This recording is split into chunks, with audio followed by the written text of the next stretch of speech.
Monday night, 7 p.m. Eastern Time, just for 1 hour. We might run over tonight, just a warning, because we got a lot of voices here to talk. Because what we're going to be doing, we're talking about the 2026 National Farm Machinery Show that I just returned from. Just got home last night, as a matter of fact. And the National Farm Machinery Show is held at the Kentucky Exposition Center in Louisville. It is a 27-acre, 1.2 million square foot facility, and it's amazing. And I only saw a portion of it. I missed so much. So hopefully the folks joining me tonight can tell me somewhat of what I missed. Speaking of that live chat, if you have a question tonight for anybody here, in the live chat, post your question with the word question followed by the question. That helps it stand out because there's a lot of comments flying around, so questions can be seen a little bit easier that way. And then before we wrap up tonight, weekly I do a sticker giveaway, so we'll be doing a little live drawing for some stickers, and maybe our guests might contribute to that as well. And before we bring everybody on, if you would just reach down and click that thumbs up button, whether you're watching on Facebook or YouTube, I would very much appreciate it. So, here we go. Let's bring on our guests. I'll tell you who we have tonight. We've got Chris from 2911 Homestead. We've got Tony from Tony's Tractor Adventure. Neil from Dig Drive DIY. Tim from TTWT, Tractor Time with Tim. Josh, the Stony Ridge Farmer, and Wade from Sabine River Valley. And we could have a surprise guest pop on, even more than that. We'll see. I invited a bunch of people, so we'll see how that goes. Anyway, let's. I'm going to bring all these guys on kind of, well, one at a time, but in a quick row. So say hi to Chris, and say hi to Tony, and Neil, and Tim, and Josh, and Wade. Say hi to Chris. There we go. Say hi to Tony. Somebody's got some feedback. And Neil, and Tim, and Josh, and Wade. So, I think it stopped. Hello, fellas. Hello. How are you? Who is going to sing? Who's going to sing the Brady Bunch theme? Dun, dun, dun, dun, dun. Neil's the one that used Alice, so. I just had a Brady Bunch theme in my latest There video. you go. Tim's the Alice in this one. All right. Wade. I could hear that. So we have no feed. Can you guys all hear me? Mm-hmm. Sounds good. Oh, yeah. Believe it or not, we were all on just a minute ago, and we tested everything, and it was working fine. So we're in good shape. So first of all, I want to thank you all for joining me tonight. It really means a lot to me. These are all folks that I got to hang out with the last few days, last week, and what a pleasure it was to spend time with you face-to-face, in person. You guys are the real deal, and for those who watch the channels, just know that if you haven't met anyone here, what you see is what you get, and I really appreciate it. So thank you guys, seriously. I'm being serious now. All right, so we all just got back from the National Farm Machinery Show, the 60th show, apparently. I looked at their website. They're already promoting the 61st show for 2027. So it's rolling right along. It's a great show. It was, I think, only my second time there. I'd gone to the Equip Expo, which is at the same location, and then this show last year, and then again this year. So it's a lot to see and a lot of fun. We just lost Josh, but I bet you he'll be back. So let's go in order and introduce the folks here tonight. We've got Chris from 2911 Homestead. Chris, how are you this evening? I'm good. How is everybody? We're all doing well. Tell us in 30 seconds or less about your homestead channel. Yeah, so we raise rabbits and chickens. I have two tractors, TYM 2515 to LS 352, and we divide our time between our land, 5 acres in North Georgia, and we have 23 acres in East Tennessee that we're developing to be our forever home. And this is pretty new for you, right? You're Yes. sort of ground up here going from this. So my new channel has been around a couple years, but yeah, we all new stuff to us. Never been a tractor owner, but grew up around them in the country. So my grandpa always had tractors and stuff. But yep, It's going to be fun to follow your journey, that's for sure. thank you. So Tony has been around a little bit longer, man. What's going on with your channel, you always have all these different projects between the cabin build, and of course, Tony's he's the TYM guru. We have a couple of those here on tonight, though. But what's happening in your world, Tony? Well, just trying to get at least one project finished. Seems like we're always starting a new one before the last one got complete. But or we go to a show, or we have a horrendous ice storm, stuff like that. But no, right now we're just trying to get the sawmill up and running again. We've actually, it is up and running, so we got a lot of stuff that's going to be sawmill oriented here in the near future. A lot of builds. Nice. And you did a lot with the sawmill a while ago, right? And you built some great things with that. So we're going to see that start to kind of reappear on the channel. Yeah, we got quite a few outbuildings that we're going to build for the homestead, and I'm looking forward to that. That's exciting. Wade from Texas, the Sabine River Valley. What's going on? What's happening with you, and what kind of things are you doing? Or maybe you can introduce your channel a little bit to the good folks here. I am new to farming and just making a bunch of mistakes on camera and, trying to act like I know what I'm doing, but don't really know what I'm doing. So, but it must be working because I had Tony running the camera for me. He's become my cameraman. Nice. Right. At these events. So I finally found something I'm good at. Nice. So he's not a farmer, but he plays one on YouTube. That's right. Right. Nice. Excellent. We're glad to have you. Wade's the other TYM guru. So if you want to know any technical specifications, Wade's pretty techie. He knows all those numbers and everything. So thanks for being here, Wade. Appreciate it. Tim from Mega Shop Time with Tim. You've still heavily involved, obviously, with tractors, but gosh, that project you've been working on is incredible.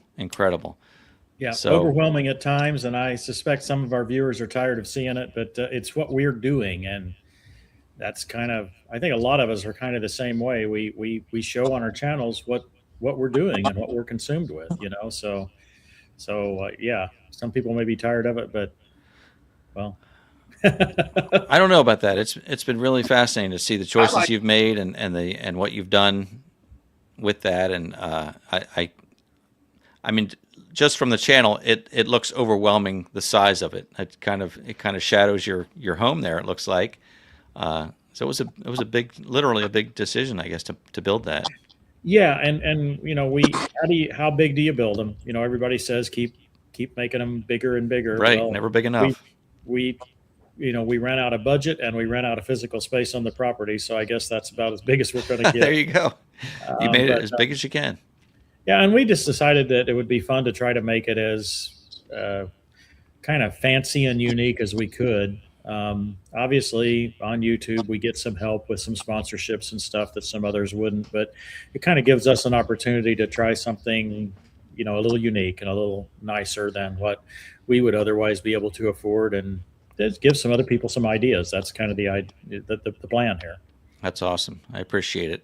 Well, we'll circle back to you because I imagine there'll be some questions about that the new John Deere that you've been talking about. So we'll bring that up when we get back around to it. But I want to welcome Neil from Dig Drive DIY. Neil, the master storyteller, as I call him. Every one of his videos is, to me, like a network documentary. I think you make the extremely watchable content, Neil, and you've deserved every bit of growth that you've seen over the past couple of years. Well, I appreciate it, Ed. Thank you for having me here.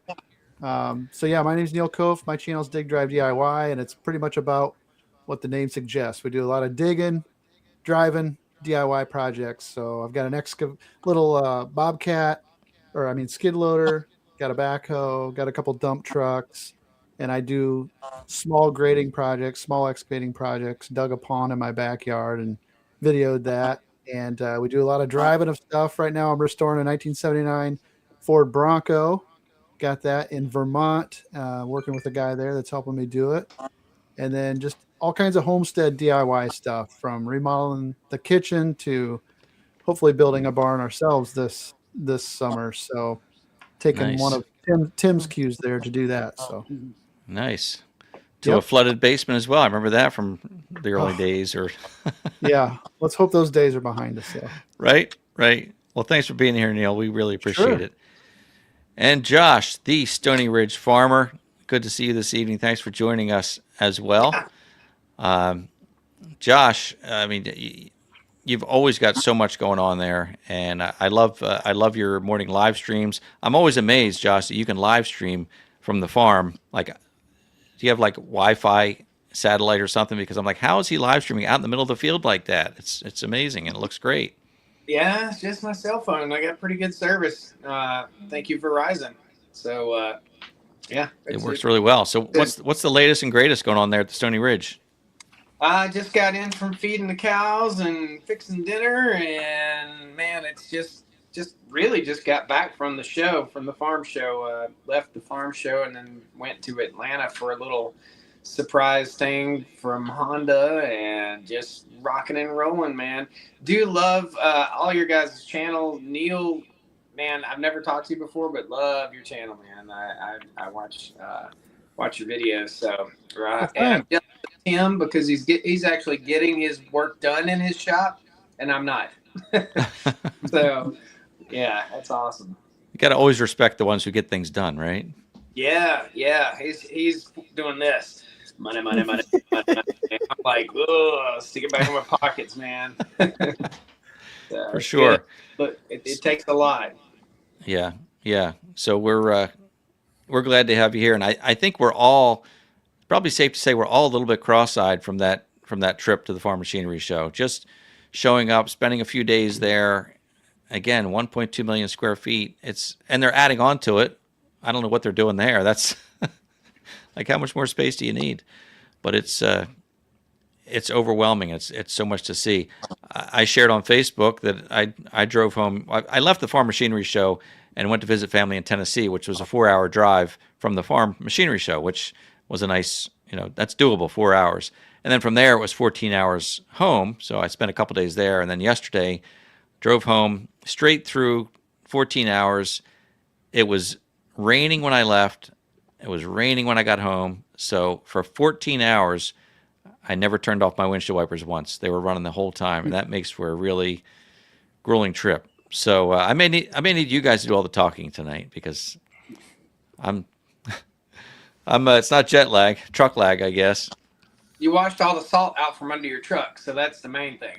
Well, the way down, there was so much snow still on the highways from here in New Jersey all the way to Kentucky. I was surprised that there was still so much snow, and it was melting, so it was salt water the whole way. So I went through a whole gallon of windshield wiper fluid. I washed the truck before I came. It was plastered with salt by the time I got there. And you're right, I pretty much washed it off on the way home, so that was the bonus. So I do have a clean windshield from running those windshield wipers for 14 hours. But anyway, so Farm Machinery Show, who wants to talk about one thing that you saw that maybe surprised you, or that you found interesting, that you either weren't expecting to see, or something that was new to you for the show this year? Just raise your hand when you have something to share. Something new, something exciting, something different that you didn't really, that kind of surprised you. I should have given you answers ahead of time. Go ahead, Josh. TYM's got implements now, so that was neat to see. So that's is that relatively new? I'll ask Tony, the TYM guy. Tell us about the implements. No, they've been around for about 3 years now. They're starting to be shown at the shows quite a bit now. In the past, I think last year they showed a few of them, but this year they had something just about on every piece of equipment there. Yeah, that was nice. Who's making those for those guys? Ironcraft. They're in partnership with Ironcraft. Gotcha. Cool. So they're good then. Yeah, they're good. They're good stuff. Yeah, that's awesome. Neil, you had something you want to share that you saw? Oh, I just thought it was cool this year that there were so many throwback tractors. Like they had a lot of older tractors out on the display floor. There was an older case. There was a couple harvesters. There was a Massey Ferguson, and there was even a modern Case Magnum painted up in the Centennial colors, the red, white, and blue. So I thought that was really cool that they were leaning into some of the old iron And I really see that more prevalent now that all these companies are kind of doing some throwbacks or some heritage versions, you know. That's Made true. me want to sell my tractors and get old tractors. Like there was that red, white, and blue international that was in there, man. That big, I don't know what it was, what the numbers are. Man, that thing was sharp. It makes me happy that I have a Ford 3000 tractor from 1972 that starts up every time I try.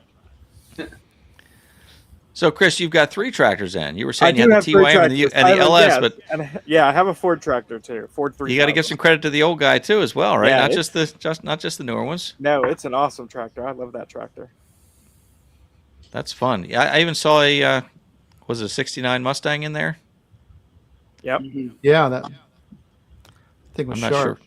I'm not sure who. One of the auction houses had one of their cars there. Yeah. Okay, I didn't know what it was from, but I just saw it. What'd you see, Tim?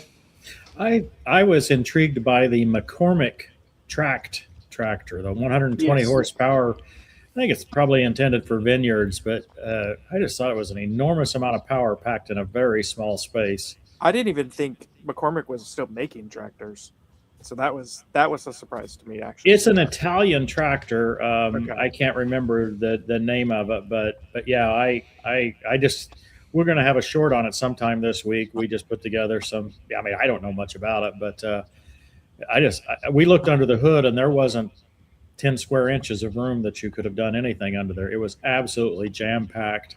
So a lot of power in a small space. Nice. I'll tell you what I was pleasantly surprised to see.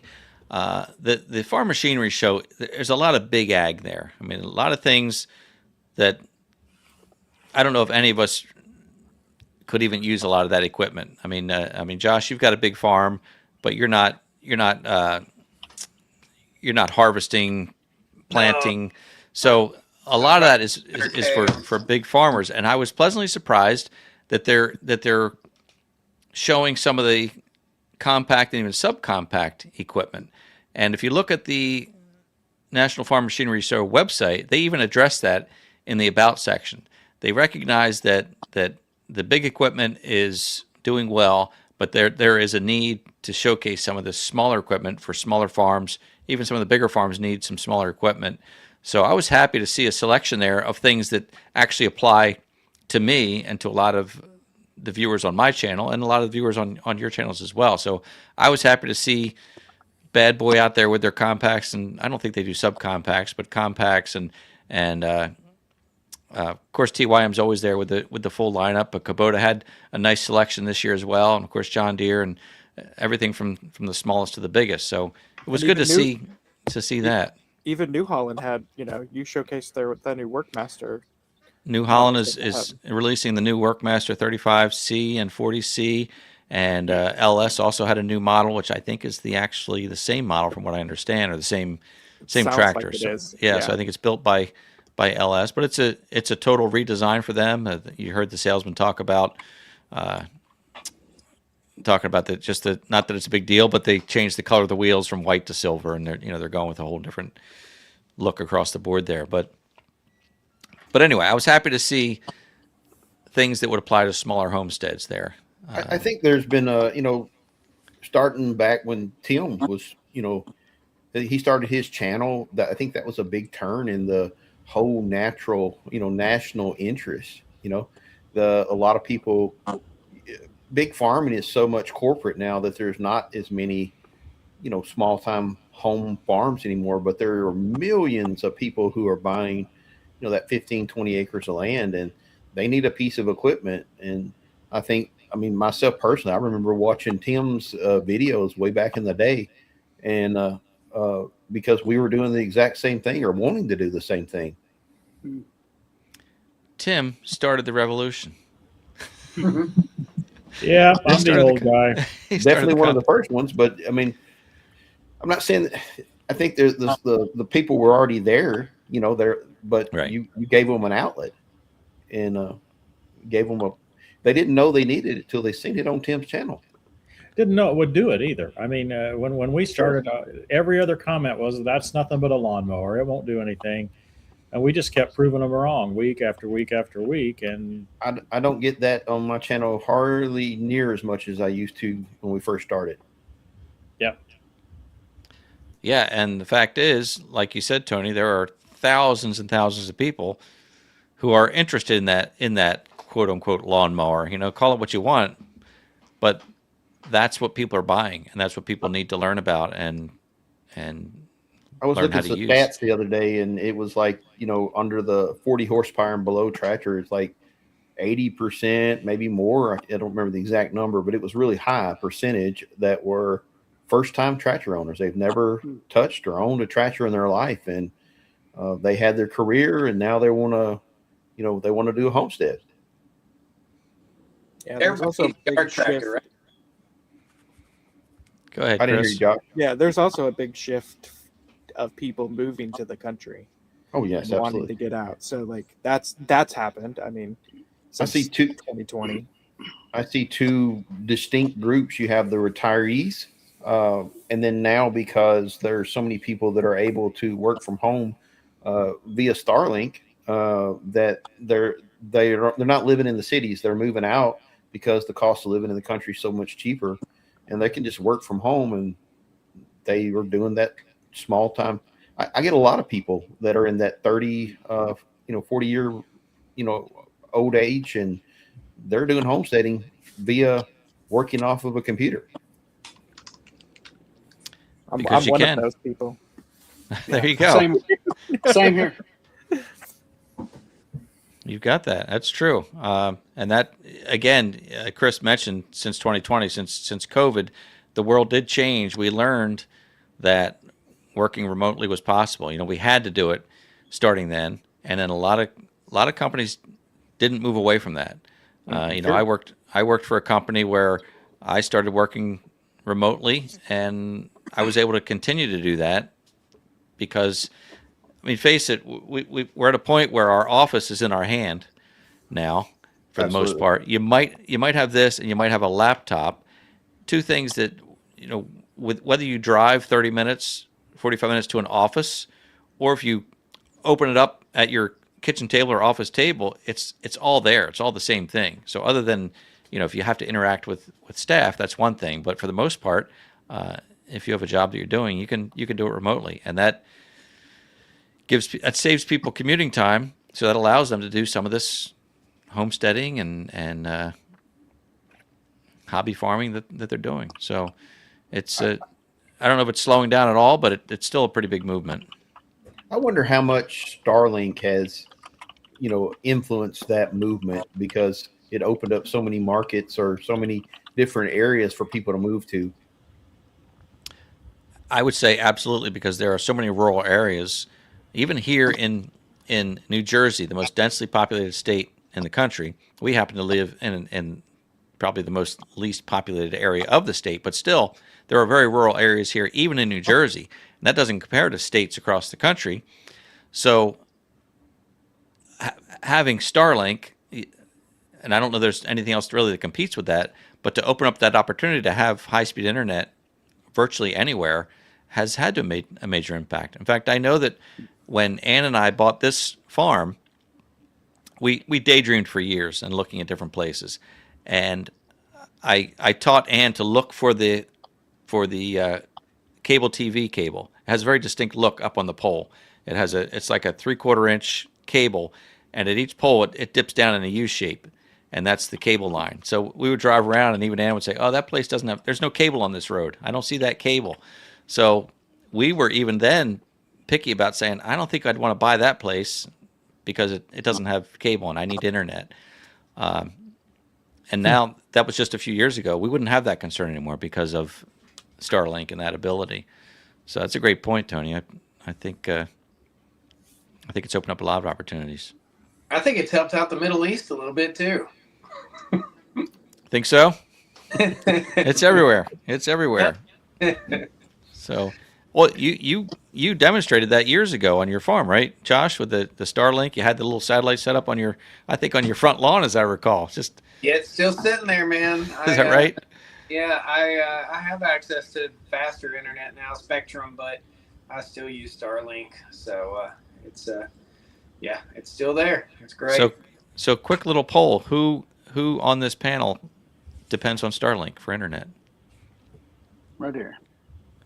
Look at that. So almost half of us. I don't have to. I choose to. Okay. I almost In went with it. Georgia. Yeah, I looked at it because the numbers showed that it was actually faster than the cable we have here. But when I read into it, it said basically the comments were you're better off to go a hard line if you can. It's just going to be more reliable, and so ours is fast enough. No complaints here. Look, I'm live streaming in 1080p with all these folks, so it's working out all right. So we have cable here that is extremely slow, and my neighbors have it, and they'll call us whenever we're having a big storm to see if our internet's working, because ours will, and their cable will go out. So they got the hard line, but theirs is constantly going out, and our Starlink is just up and going. yeah.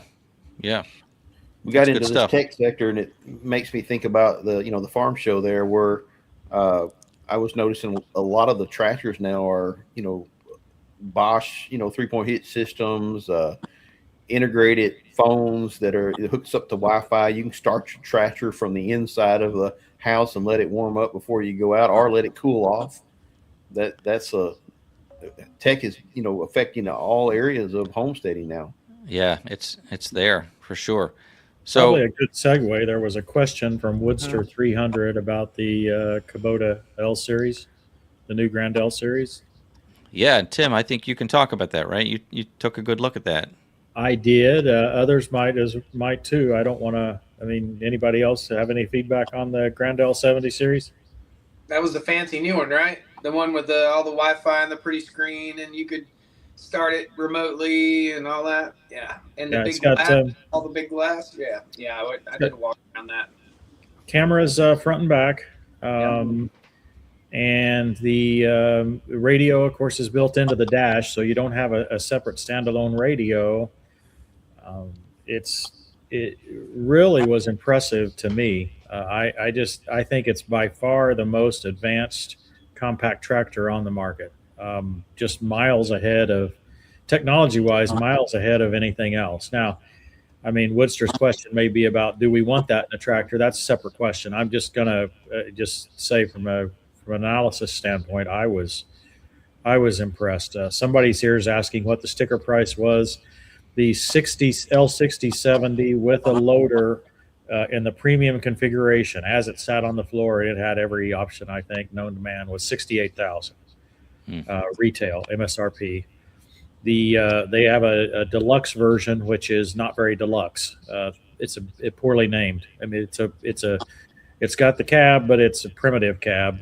When I say primitive, it's probably like most other tractors instead of like that series. And I believe it was the 44 horsepower version was 55,000, I believe. Right. Well, it only makes sense to start to see that working its way into these tractors. I mean, it's in you look at what our vehicles have, our cars, it only makes sense. But tell me this, Tim. Tell me, Tim, did it have a clock? I don't know. The Coyote does. All right. The Coyote does. That's my rant. I want a clock. In our next video, I'm going to point out that the Coyote CK4040 has a clock. All right. Please do that. You're So here, Ed, here's your clock. He's a simple man. He just wants a clock. I get it, though. I mean, when you commented like that, it makes sense to me, because you have to fish out your phone. And if there's any place that time goes fast, it's while you're on the tractor. And hours can pass while I think 30 minutes have passed. That's right. But you're right. I'm always digging for the phone. And such a simple request. So Watch, man. Well, yeah, but I haven't worn a watch for, I don't know, 30 years. So. I'm gonna give you a clock on the tractor story. Okay. So when I first got the farm and I first got all the tractors and machines, I went and bought those little peel and stick clock to go in every tractor, like stick it in there somewhere, So I had a clock, kind of like yourself, and I was like fighting them, and they'd fall off and they'd get wet and they get ruined. I was like, you know what, you idiot? Why don't you just buy a watch? and I started wearing a watch from that point forward. I'm not wearing it right now, but yeah, I started wearing a watch. Problem solved. Everything technically has a clock. Wherever you go, there's a clock now, right? So Yeah. I did try an Apple Watch for a while. My brother had given me his after he got a new one, and it just didn't work out for me. Wasn't my thing. But Worry you to death, right? it's smart though to wear a watch. That's a funny thing for sure. So hey, a little shout out since Tim was just talking a moment ago, but Chris, our friend Chris in the Watershed Overlook, nice compliment for Tim, who made Chris realize that a compact tractor was an attainable thing, and you don't need a 100-acre farm. So even small property owners can have a tractor, and that's true. I mean, look at our friend John Ritter, who has the BX. You watch John's channel. He lives on a small property, but he's out snow plowing for the neighbors, snow blowing. He did some backhoe work with it. So anybody can have a tractor these days. So Everybody needs a yard tractor. right? Sure. Speaking of John, you were missed. John wasn't able to come to the show this year, so he's one we like to see when we can. So let's see. You guys see any questions? One just popped up. Tell me about it, Tony. I hadn't read it yet. I just said question. Oh, okay. You said it's anybody. I meant, did you have one that you wanted to pull out? I got you. At the NFMS, at the National Farm Machinery Show, is it just a place to see what's new, or a place where you can actually make a deal there on a new product?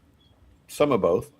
Yeah. Yeah, for sure. But my goodness, there's a lot to see. If you've never been to that show, I don't believe it's possible to see the entire show if you go 2-3 days.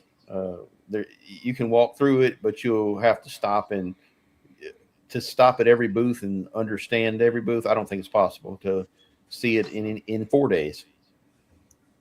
I had one of the old timers from Massey Ferguson tell me that the days in the past, these old farmer guys used to walk in here with their checkbook at the farm show, and they'd be buying stuff off the floor at the farm show. But he said those days have long since passed. But back in the day, that's what they used to do. They'd ride up in there, cut a check for a combine right there on the spot. Well, you do see the show price, right, when you're there? Yeah.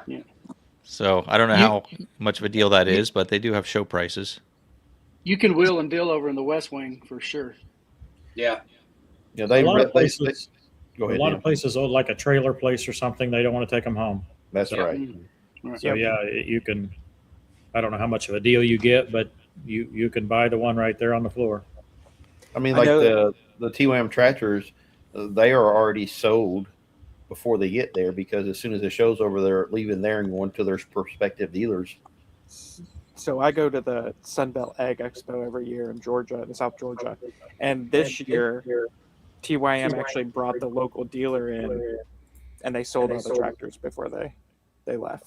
So all the TYM tractors were sold. I don't think John Deere cared about, but there was at the Sunbelt Ag Expo, each tractor company has at least one dealership represented within their spot. Well, like Tim said, a lot of these folks don't want to bring the stuff home. I saw that with the Equip Expo. You know, you stay at the end of the show, they're offering half off, not on tractors, but on different pieces of equipment. If they don't have to haul it out of there, you can get a pretty good deal. I was going to say there's such a variety of stuff, though. It's not just big equipment. There are so many vendors and tucked away in the corners and the far reaches of that place that there's a lot of deals to be had. But especially on the smaller stuff or the attachments and things of that nature, there's a ton of those guys that would rather not haul it home. So I talked to the guys at the Crown Royal stove booth, and they were hauling show stoves with them because they were nearly sold out of product. And so they were taking orders at the show, but they didn't have any product to really sell off the floor. So it just varies on what you're looking for. Neil, did you make your way around pretty well? Did you see the Not really. No, You were only there one day, right? I was only there one day, and I didn't even see half of it. I bet You're gonna have to set aside a couple days, Neil. Come on. I know. There's so much more, but Yeah, it gets a little overwhelming at times just because there is so much. And if you set out to try to see it all, you're going to have your steps in. You bet you And are. Yeah. you got to have a plan too. You got to kind of work a plan and have a direction. So there's not much time for socializing if you're going to try to see the whole thing. And I That's spent the too much problem. time You know, socializing. our friend Evan from Country View Acres, he wasn't able to join us tonight, but I know he spent the entire first day. I teased him like he didn't leave this 6 square foot area. Like he stayed there just talking to people the entire first day. And you can do that if you're not careful. You just get sucked into conversations, which are great. I mean, I love it. That was honestly my favorite part of the show Absolutely. was talking to people, talking I to did. all of you guys, talking to viewers, talking to vendors. It's really a great time to just talk to Yep. people with similar interests. So, Question: do you set up a map or a map of all you want to see, or do you just walk around? That's Manisto Key. Manisto Key. Manisto Key. Is that how it's said? Manisto Key. So it was my first oh, year. sorry. It was my first year going. So I didn't know what to expect. I had really no expectations. I had just seen what y'all have had posted in previous years. So I did take Wade's advice. Thursday morning, I started in the West Wing because I knew if I didn't, I probably would have never got over there. And I did do a lap around that to see what was in there, and that was a lot of smaller vendors and stuff.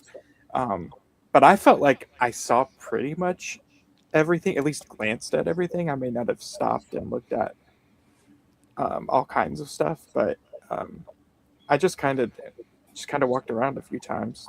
I That was- recommend coming to the first show with no expectations. Just go through and just start at one end, go out the other, and then next year make a plan. Because I don't think anybody can cold turkey that show and have an adequate plan. It's just once you get there, you're just overwhelmed at how big it is. Mhm. Yeah. And maybe if you have something specific that you're looking for, make sure you focus on that.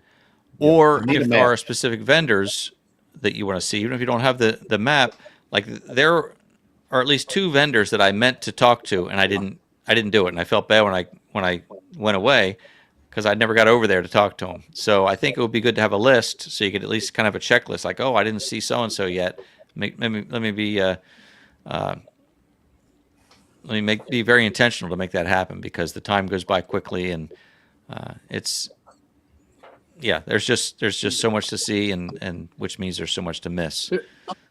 There was a vendor that I've worked with that I kept looking for and couldn't find them. And the West Wing, I don't know if y'all have ever been over there, but the West Wing has a little section off to the side of it that's like the West Wing, and you don't even know it's over there. And so you got to go down this little hallway to get into it. And so I found them back in there, but it was funny because I think it was Machio was stuck back there. In that little, the smallest section in the whole building. So, but anyway, there's That's so one thing many. I was surprised in the West Wing on how much big ag was in the West Wing. I was like, this building's tiny.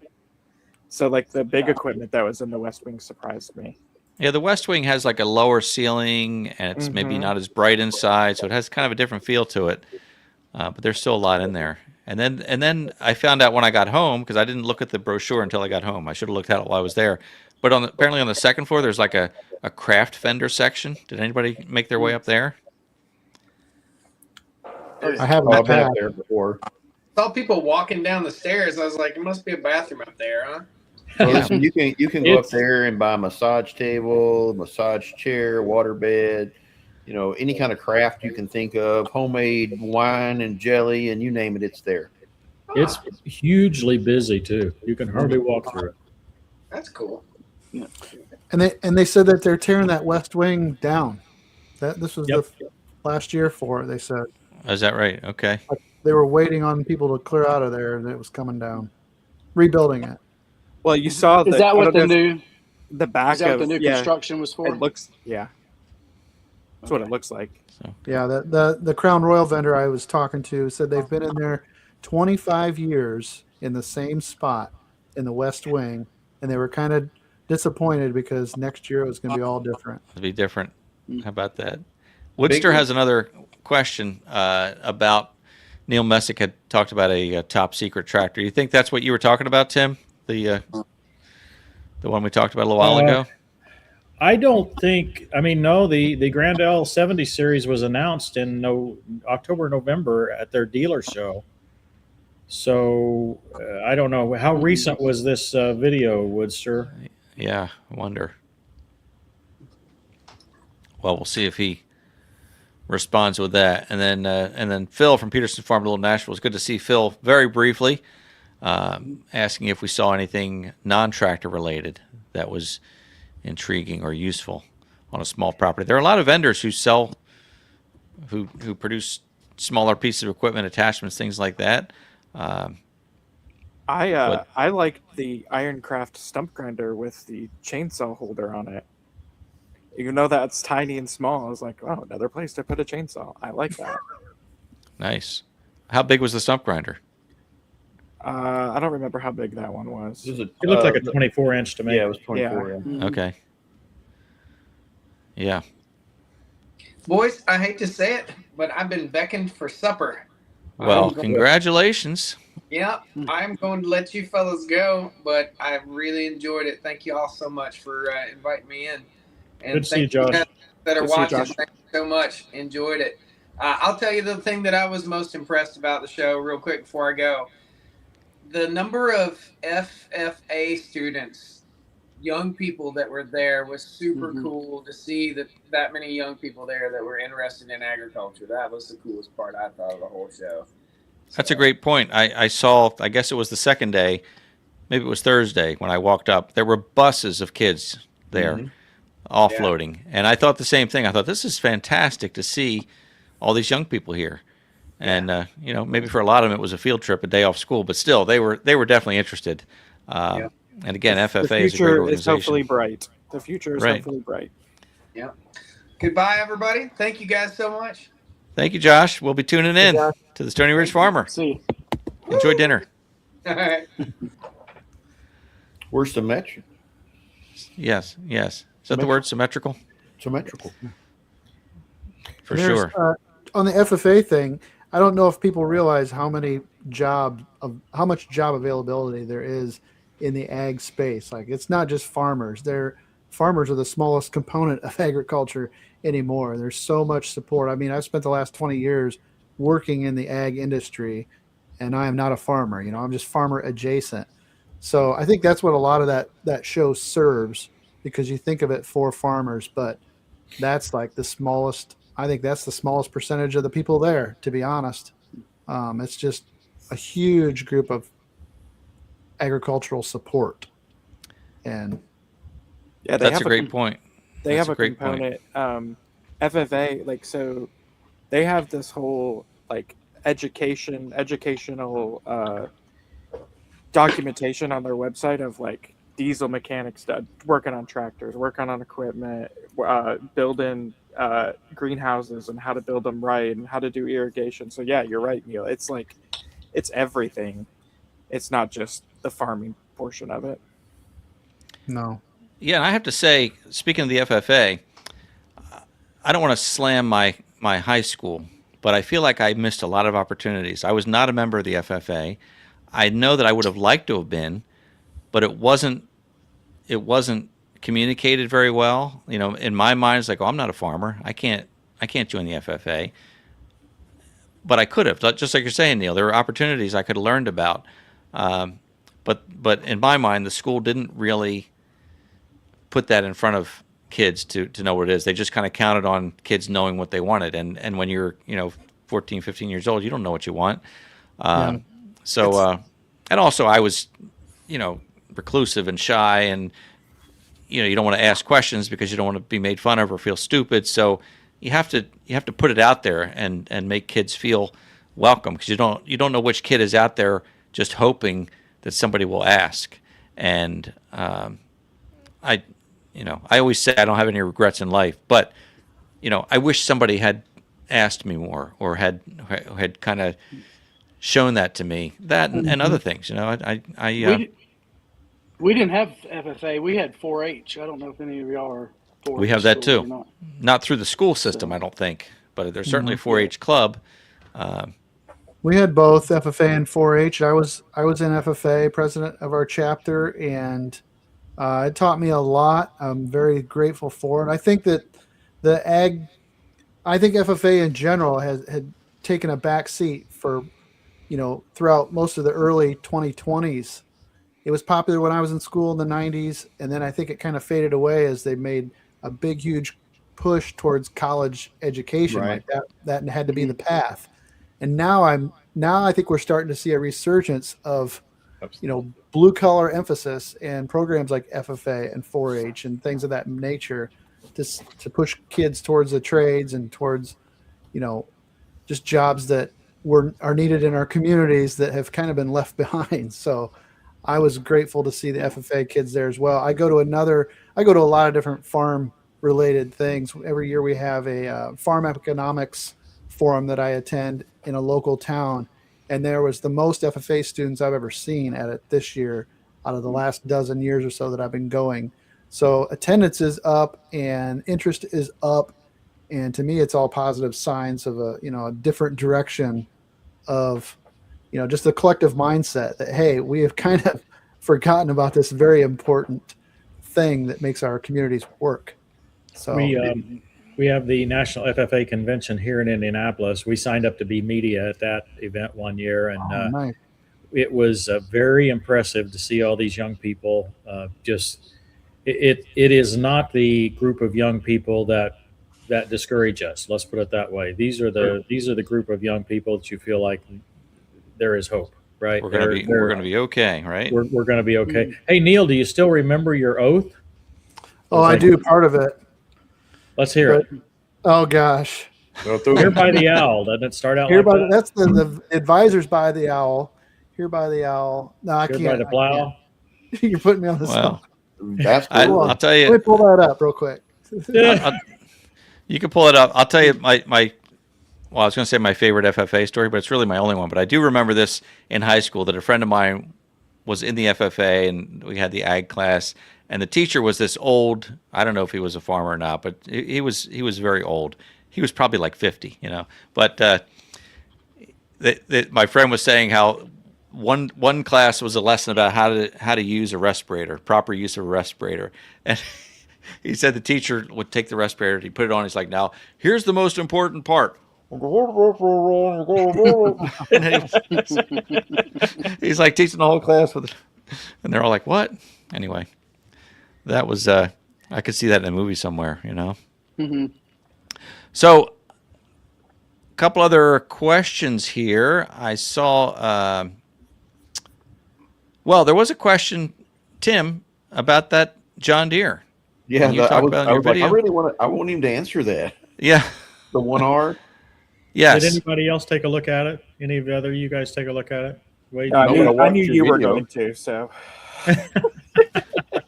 yeah. Let Tim do it.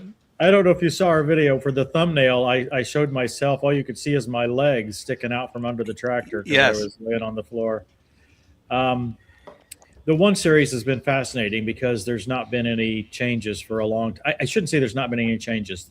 They have changed it very slowly and very just like every 2 years they make just a little bit of a change, and it seems to usually be a little bit better.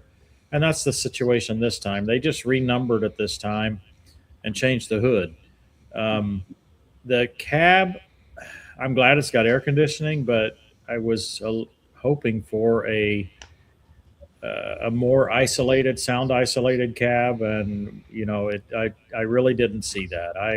I guess I was overall a little under impressed with the changes. Doesn't really surprise me. That's kind of the way Deere's going now. They really don't make very big changes. It doesn't seem like anymore. But yeah, I was hoping for more, I guess. Interesting. Can't And hear you. You're muted. Who's talking, Tony? I said there's still going to be a lot of people who have hearing protection in, but they're happy that they're cool. Yeah, I think. I mean, I'm really disappointed in that because Massey Ferguson's got a 25 horsepower tractor, just a little bit bigger, that's pretty quiet.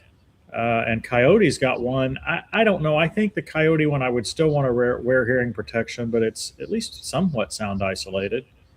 The little subcompact. Now, anytime you put a cab on a subcompact tractor, people talk about how ugly they are, and they are.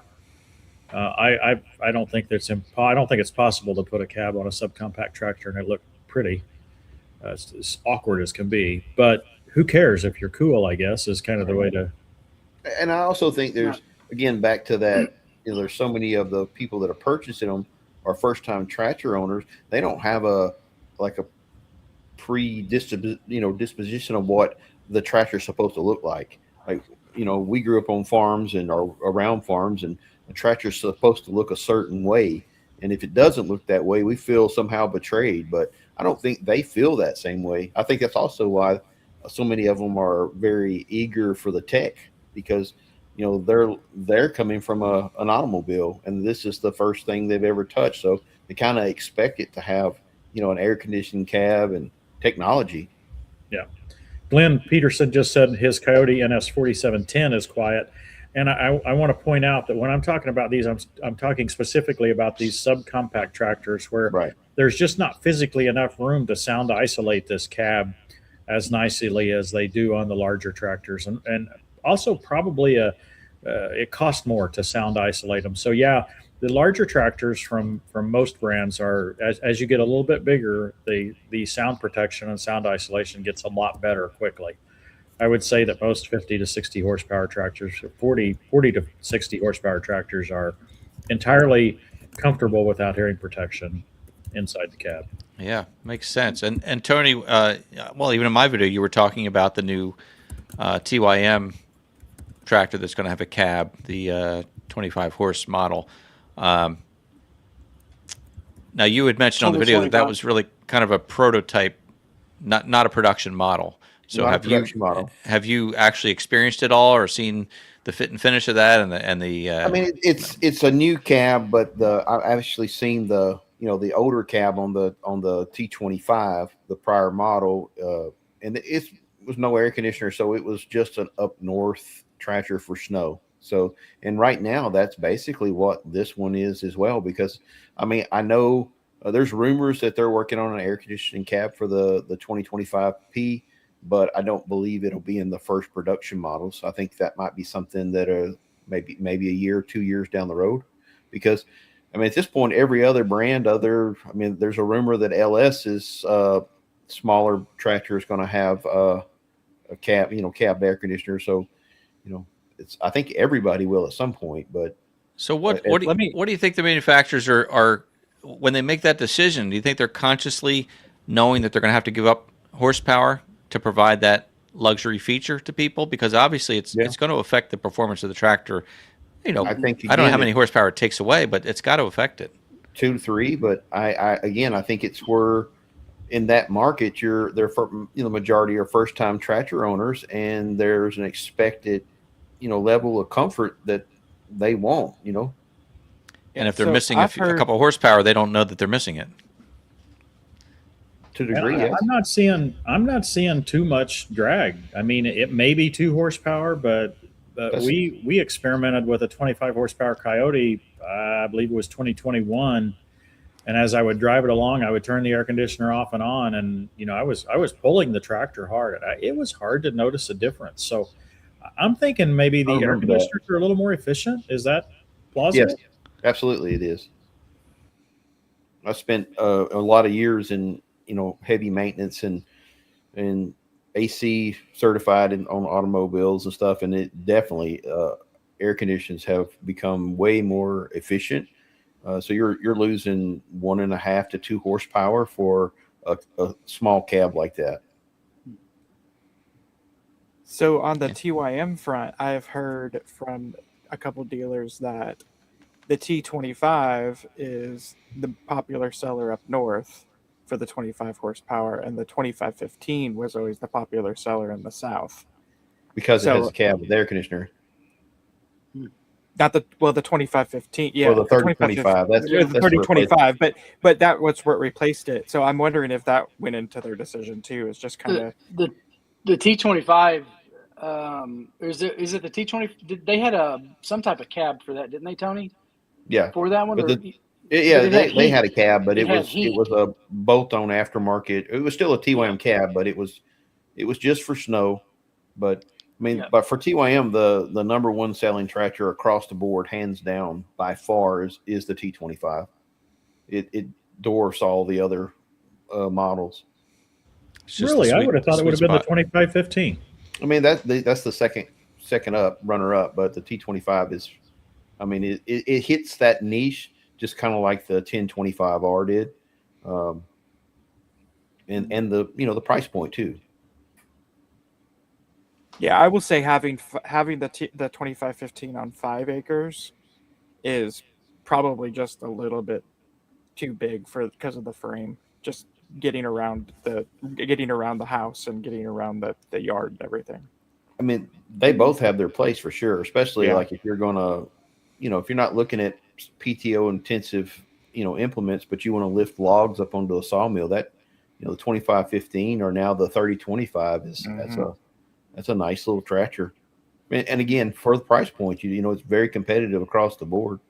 Yep. Very nice. Hey, I want to give a shout out to Chris from the Watershed Overlook. He is our moderator extraordinaire, and he's posting links to all your channels for folks to click on. So if you want to check out any of these channels, follow Chris's links. And thank you, Chris, for doing such a great job as a moderator. Right now, before we wrap up, you know what time it is. It's time for the sticker giveaway. And I do this every week.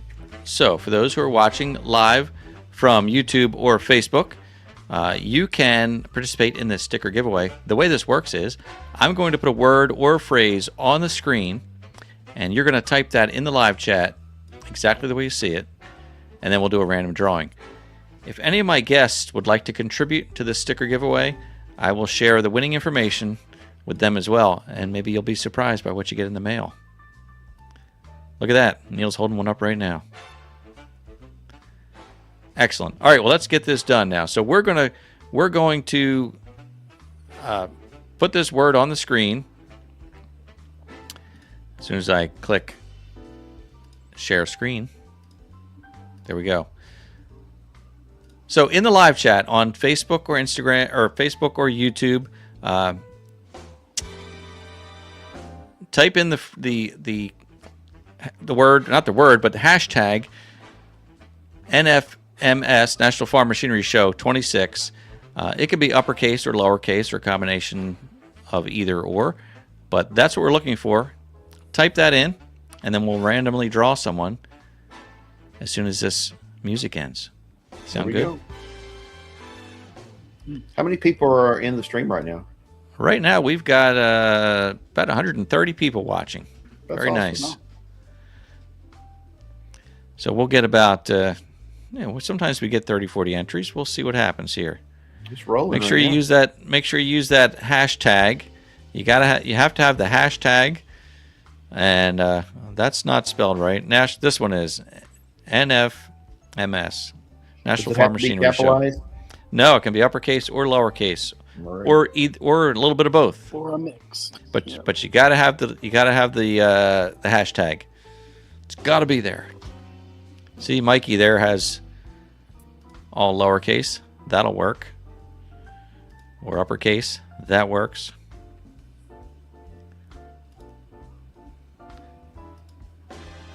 And I apologize for those who didn't have their questions answered, but it's a busy night when you have a bunch of people on screen. They were scrolling up through there pretty quick. Yeah. All right, we're rounding the end of the song here. I said, Neil, please come Alice Meyer. I waited for the whole video to get the E. I was like, I'm gonna go and watch the whole thing because I don't think he's gonna do the E until the end. Here we go. By design.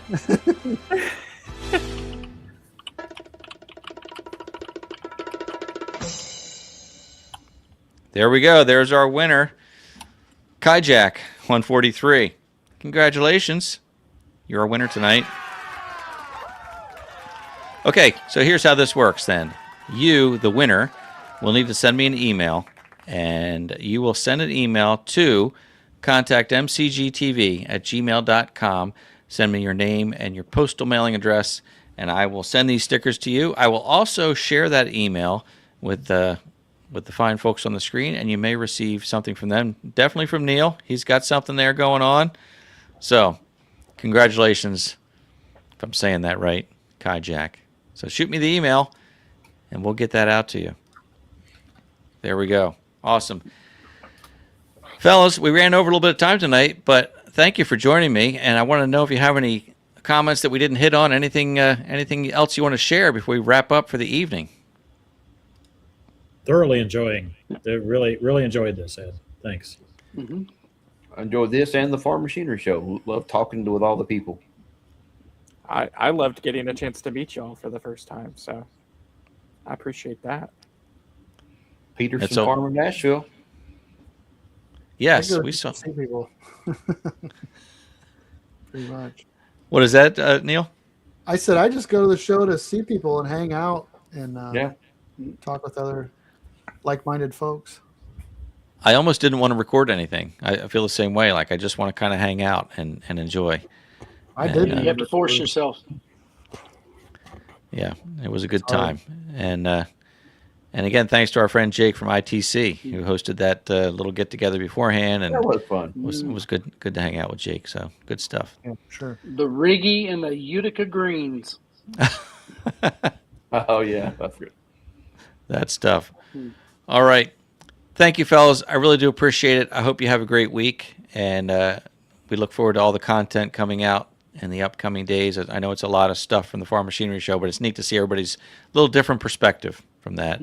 And I saw in the comments our friend Kyle, who was invited tonight because we hung out with Kyle and Joe the farmer, and I mentioned Evan wasn't able to be there.